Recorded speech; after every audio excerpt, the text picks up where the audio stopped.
If you've ever walked into an OSCE trying to remember 25 differentials, this is going to simplify your life.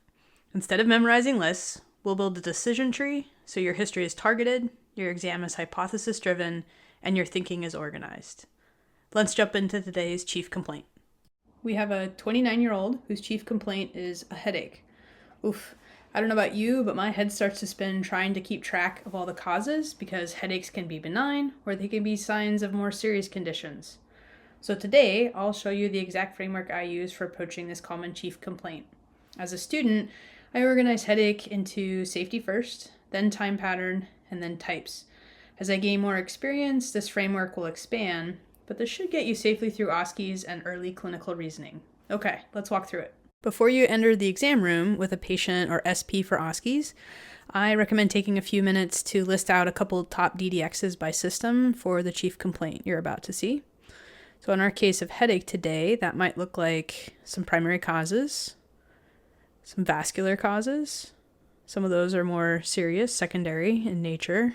It could be some infectious causes or intracranial pressure, and some other or systemic causes like hypertension or medication. Before you start pattern matching anything, I think it's important to ask, could this be a secondary headache? There's a pretty famous mnemonic SNOOP you can use for secondary headaches. Here's some of the main red flag safety screenings I like to think about. So if there's sudden worst headache of their life, that could be indicative of subarachnoid hemorrhage. New headache over the age of 50 might be temporal arteritis or a mass. There's fever or neck stiffness. That's classic for meningitis. Focal neurological deficits could mean bleeding or a mass. Progressive headache with morning vomiting. That might indicate increased intracranial pressure. This is after a traumatic event. That could indicate hemorrhage. Cancer or immune compromised with a headache might indicate metastasis. If the patient's pregnant or postpartum, it could be concerning for preeclampsia or thrombosis. And then if it's triggered by exertion or Valsalva, that could mean subarachnoid hemorrhage, intracranial pressure, or Chiari malformation. So in an actual patient, if a red flag is present, stop and start your workup for a secondary cause. If you're a primary care doc, this might mean an ED referral where urgent imaging and diagnostics can be performed. In an OSCE setting, to signal your safe reasoning, you could say, based on what you've told me and your exam today, I'm not seeing any signs of something dangerous. This pattern fits a primary headache, like a migraine. Let's assume there were no red flags and a primary etiology is more likely. Now we are at our first questioning fork and can ask, what is the time pattern?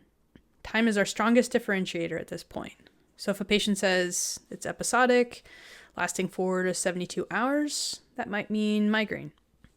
If it's more short, lasting 15 to 180 minutes, that might be more likely a cluster headache. If it's chronic, daily, and mild to moderate in intensity, that might be more fitting of a tension headache. And if they said continuous and you're noticing signs of autonomic systems and any red flags, probably means it's time to reevaluate secondary causes. Students often jump to unilateral means migraine. Don't fall for that trap. Unilateral alone is not diagnostic. Now we can tease out some descriptors of the headache's quality and associated features in our history taking. So I like to ask about pain, laterality, severity, if there's any autonomic symptoms, and observe or ask about the patient's behavior during the headache. Then, based on this information, we can organize primary headaches into 3 buckets of migraine, cluster, and tension.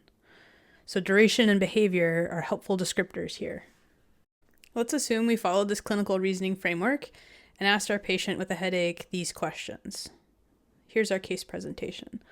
A 29-year-old woman presents to clinic with severe right-sided headache that began earlier today. She describes the pain as throbbing and located over her right temple and behind her eye. The headache developed gradually and has worsened to an 8 out of 10 in intensity. Physical activity and bright light aggravate the pain. She reports associated nausea, but denies vomiting, fever, neck stiffness, focal weakness, numbness, slurred speech, vision loss, or recent head trauma. All good signs.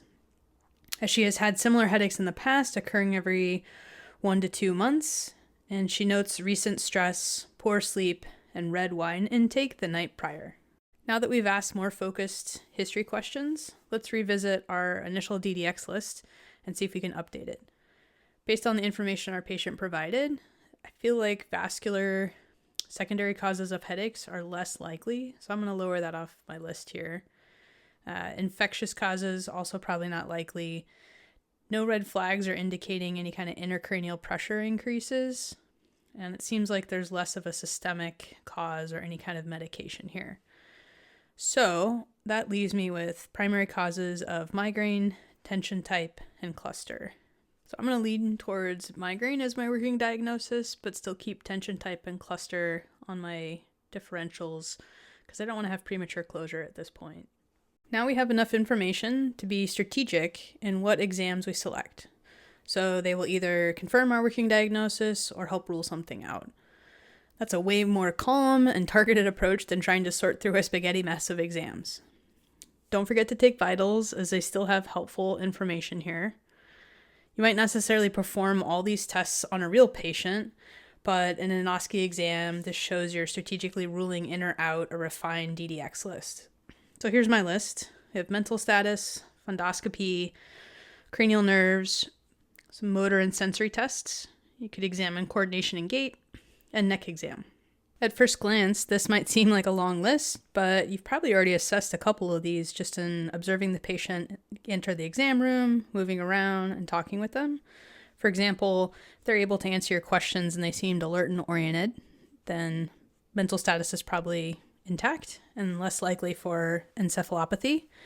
You might have watched the patient walk into the exam room or just noticing their coordination and movements and have a lower suspicion then for any kind of cerebellar lesion. For our example case today, let's go through the rest of the exams and our hypothetical results. For fundoscopy, if we didn't see any alarming signs and the optic disc looked intact and normal, that would probably lower our suspicion for any kind of intracranial pressure. For cranial nerves, we noticed that 1 through 12 were all intact, and we also might have assessed strength and found 5 out of 5 bilaterally. So that tells me any kind of a focal deficit is less likely. We might have examined eyes and found perla, no extraocular eye movements, everything looks symmetric, and then that would tell me a stroke was probably less likely the cause of the headache. And then lastly, you could do a neck exam and test for any kind of nuchal rigidity. And let's say we found that this patient's neck was supple and had full range of motion, lowering our suspicion for any kind of meningitis. All right, let's bring it all together. Here's how you might summarize this case.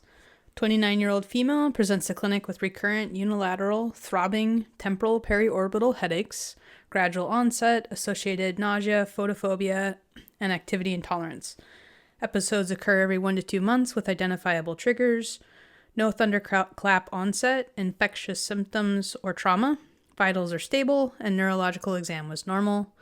Her presentation is most consistent with episodic migraine without aura, and no red flag features suggesting secondary headache.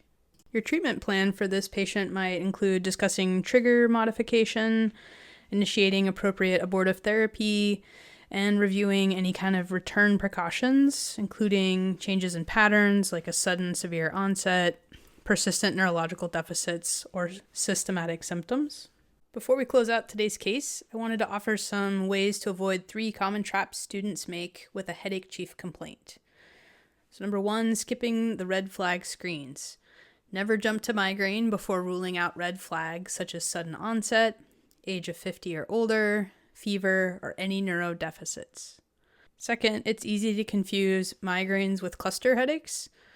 So be sure not to rely on unilateral alone. Use duration and behavior to help avoid this trap.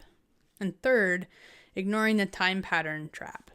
Time is your strongest differentiator, so always ask, how long does it last? That's the Scrub Notes framework for headaches. Safety first, pattern second, buckets third. If this helped organize your thinking, or there's a chief complaint you want to break down next, let me know in the comments. And if you want a 1-page headache quick reference sheet with the red flag checklist and differentiation table, that's linked below. I designed it to help me with OSCE prep, so maybe it'll help you. Thanks for watching, and I'll see you in the next chief complaint.